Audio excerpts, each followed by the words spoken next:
What is going on, shibarmy? This your boy Random Arts coming with a quick video. And on this video, guys, we're going to be talking about Mexc Global and about day trading, guys. So I've been seeing within the comment section, this is a highly requested video. So I didn't want to disappoint, so I'm gonna go ahead and make it. So this is going to be an ongoing series as far as just explaining day trading, because I don't think I could effectively let you guys know what day trading is or explain to you guys the strategies of day trading within a 10-minute or less video. So before I get into it, guys, like always, hit that like button. New to the channel, hit that subscribe button. Love to hear you guys' thoughts and opinion about day trading.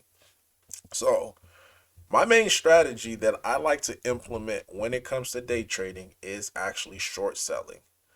The reason being, to me, it's a little bit more predictable. It's more of a, short selling. Um, it's a reaction. You're reacting versus when you're buying something, you're actually trying to predict. Um, because in order for a asset to be on my radar, for it to be considered a short, is that I have to see that this asset or this crypto is having a run up. So AI Doge, if you take a look at it in the last couple of days, it just been on a tear, just been going straight up. So typically, I like to capitalize on the pullbacks to be able to make a profit. So what interests me, number one, is it, you got to ask yourself, is this asset up? And is it up more than 70%? The higher the better, because typically the higher it goes, the faster it is gonna crash. So, and you have countless examples of this. So even if we take a look at Sheeb, like, assets do not go straight up. The pullback and the correction is the opportunity, gives you the opportunity to be able to make a profit. So if we take a look here at Sheeb, let's take a look at Trading View. All right, I don't want to act right. That's okay. But look, straight up, see, the higher it goes, typically the harder it's going to crash, and you can make money while it's going up, and you could also make money while it's going down. So that's the same thing that I was looking at. Here it is here with AI Doge. Goes up, goes down, and on this bounce is when I'm actually trying to get, that I actually got this short in. So what is short selling? Because a lot of people tend to not understand what short selling is. So this little paint illustration hopefully will break it down to you.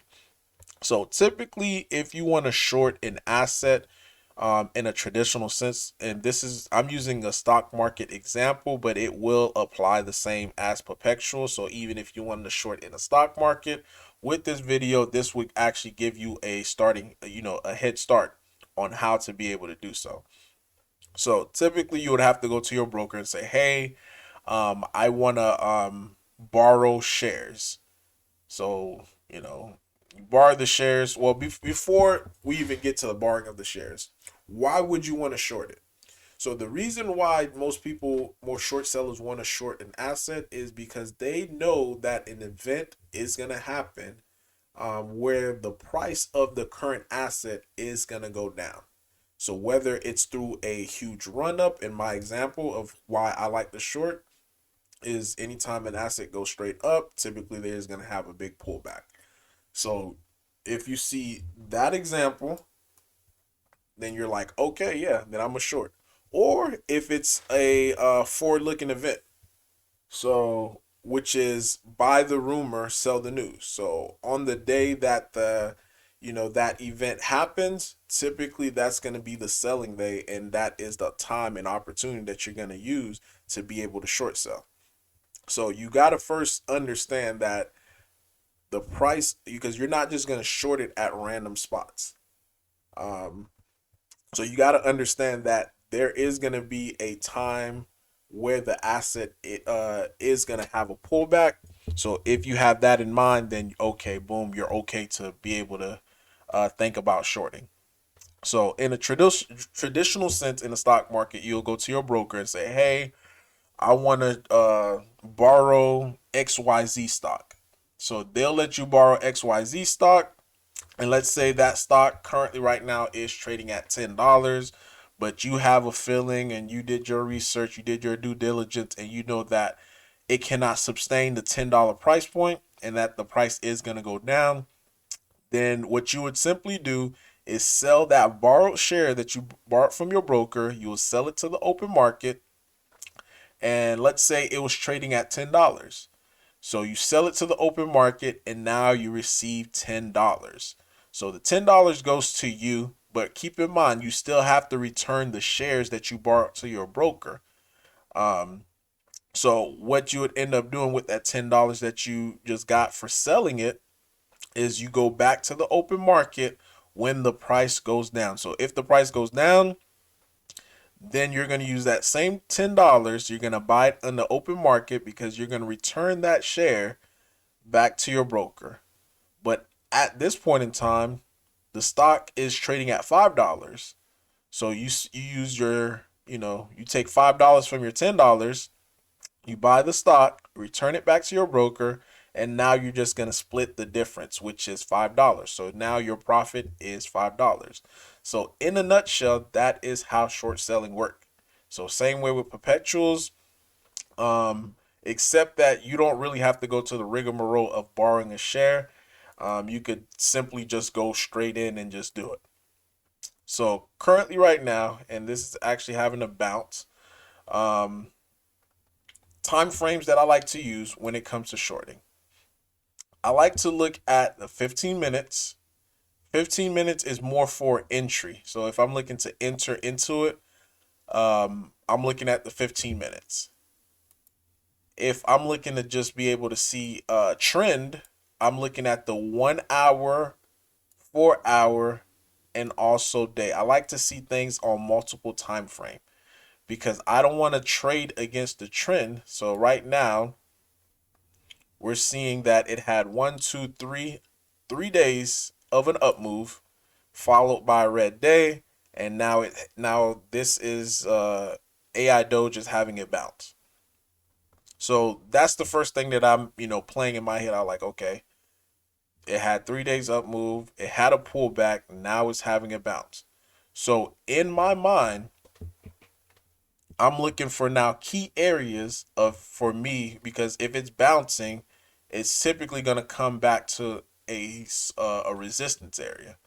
So since it's bouncing, let me draw my support and resistance. So again, I'll look at these time frame, the 1 hour, the 4 hours, and I would also instead of having candlestick, I would make it into a line chart.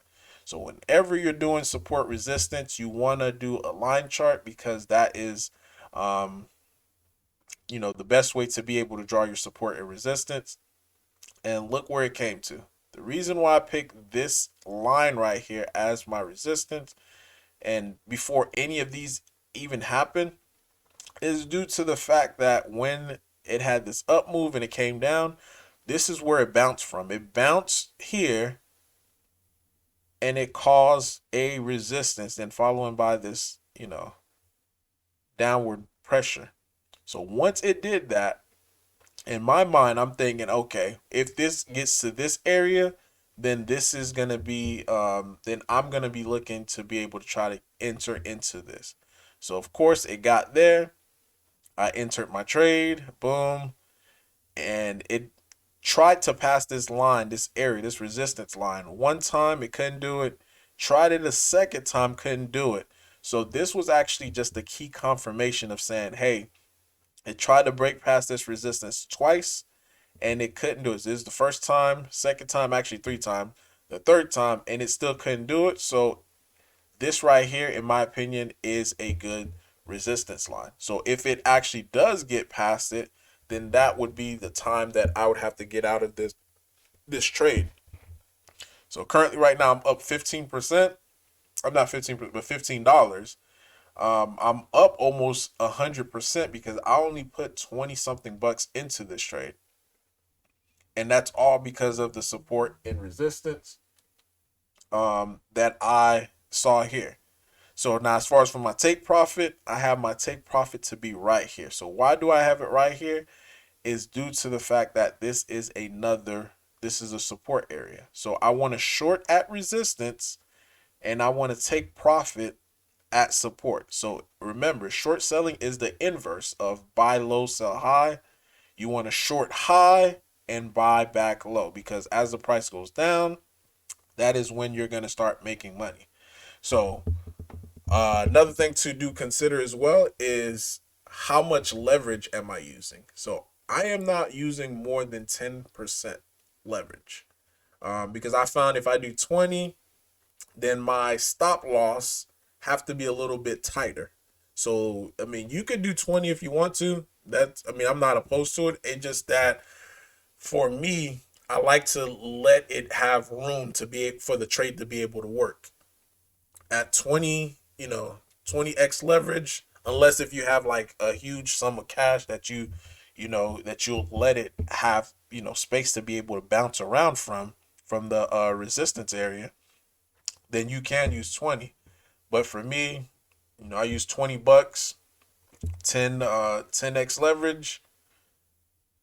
To me, that's not bad. So if it gets down to this area here, my 20 bucks that I put in would yield me somewhere around like 120 bucks off of $20, which in my opinion is not bad at all. So you have open, you also have close. So what I like to do whenever I place an order in, I'll automatically make sure I click here. So if I'm looking to short it, you want to click short TP, which is take profit slash SL, which is stop loss. You could put how like the return on investment of how much you want. So let's say if you wanted, if I wanted, to pop in an order at this area right here of resistance, I put the price here. Then I could drag this right here. So normally I do like 25. You can do 100%. Like you can do as much as you want. But for this, I did like maybe 25. And how much do you want to make? So I tend to want to do like as far as risk reward, make it to be maybe 1 to 3. So if I'm gonna be making, on my profits, I'll make 3% while I'm risking 1%. So this is where the 3 to 1 comes to. So if I wanted to make 100%, then I would do, 33% as far as on my loss. So that means I could lose on this trade 6 times and only win 4 times and still be up on the trade as far as still be up.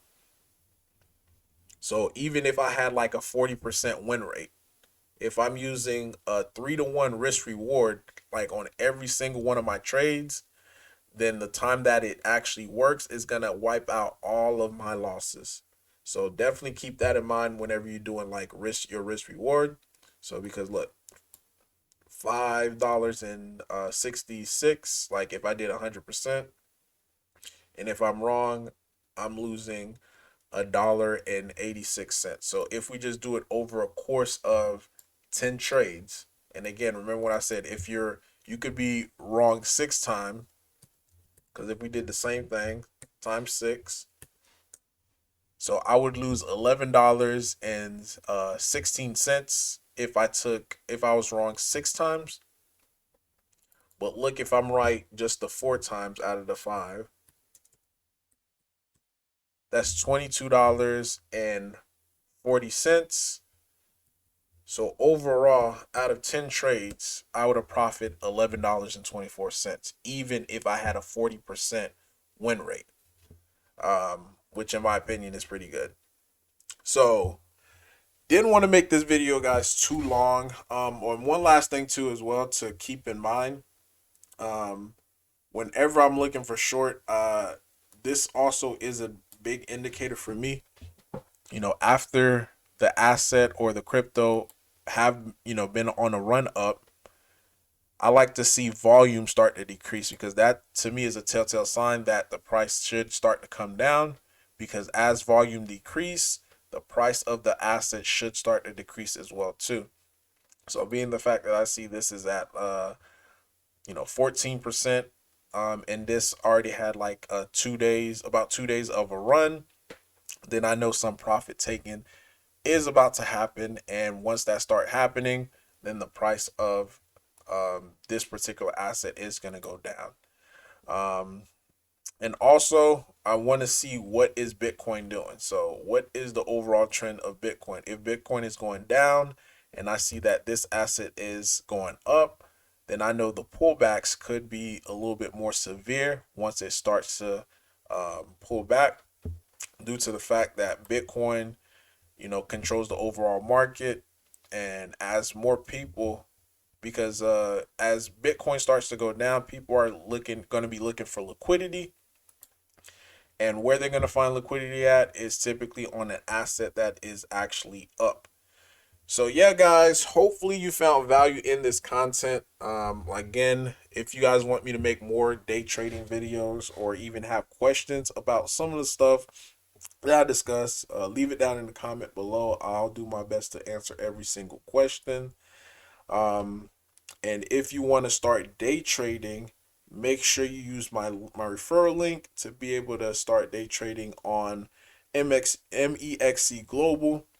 And the cool thing about them, guys, is that you don't have to dox yourself, because I actually registered with them as Random Arts. I didn't have to 2FA audit. I can't even speak. I didn't have to pretty much give them any of my info. The only thing I gave them was Random Arts and an email that I just created, and I was able to also withdraw funds from this account as well too. So yeah, guys, Random Arts guys signing off. Hope you have a wonderful rest of your day. Peace.